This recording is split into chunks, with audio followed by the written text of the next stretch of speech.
नमस्कार दोस्तों, मैं हूं पंकज दांगी और आज मैं सुनाने जा रहा हूं आपको एक ऐसी सच्ची कहानी जिसे सुनकर आपका खून जम जाएगा। यह कहानी है भारत के सबसे खतरनाक सीरियल किलर्स में से एक की, जिसे पूरी Delhi the butcher of Delhi के नाम से जानती है। नाम है चंद्रकांत झा। साल था 2007।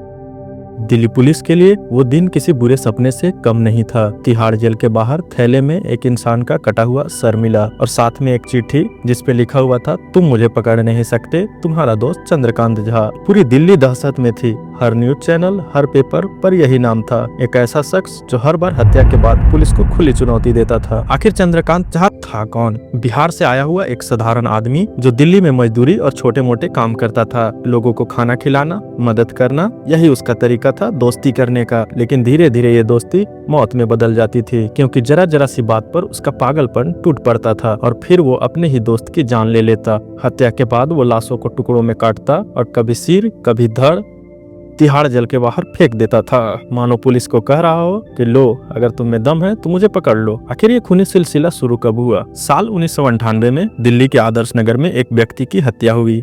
100 के टुकड़े अलग अलग स्थानों से मिले। कई सालों बाद पुलिस को पता चला कि ये चंद्रकांत झा का ही काम है। 2003 में उसने फिर एक बार एक युवक की हत्या की जिसका नाम था शेखर। छोटी सी बहस के बाद चंद्रकांत झा ने उसका गला दबाकर उसे मार दिया और 100 को अलग अलग जगहों पर फेंक दिया। लेकिन उसका असली आतंक शुरू हुआ 2006-2007 में। कुछ ही हफ्तों में तिहाड़ जेल के बाहर कई लाशें मिलने लगी। हर बार वही तरीका, वही सिग्नेचर स्टाइल और लाश के साथ एक चिट्ठी। दिल्ली पुलिस क्राइम ब्रांच के लिए यह एक सिर दर्द बनकर रह गया था। वो जैसे पुलिस को चिढ़ाने के लिए हत्या पर हत्या करते जा रहा था। हर नोट में पुलिस का मजाक उड़ाने वाला बात लिखता। आखिरकार वर्ष 2007 में बहुत ही मेहनत के बाद पुलिस ने उसे पकड़ ही लिया। पूछताछ में उसने 3 हत्याओं को कबूल किया, लेकिन पुलिस को शक था कि उसने 18 से ज्यादा मर्डर किए हैं। 2013 में अदालत ने उसे 3 हत्याओं के लिए फांसी की सजा सुनाई, लेकिन बाद में उसे बदलकर आजीवन कारावास में बदल दिया गया। चंद्रकांत झा तिहाड़ जेल में बंद रहा, जहां उसका व्यवहार इतना आक्रामक था कि उसके आसपास के कैदी भी उससे डरकर दूर ही रहते थे। लेकिन कहानी यही खत्म नहीं हुई। अक्टूबर 2023 में उसे पेरोल पर रिहा किया गया और वो फरार हो गया। दिल्ली पुलिस ने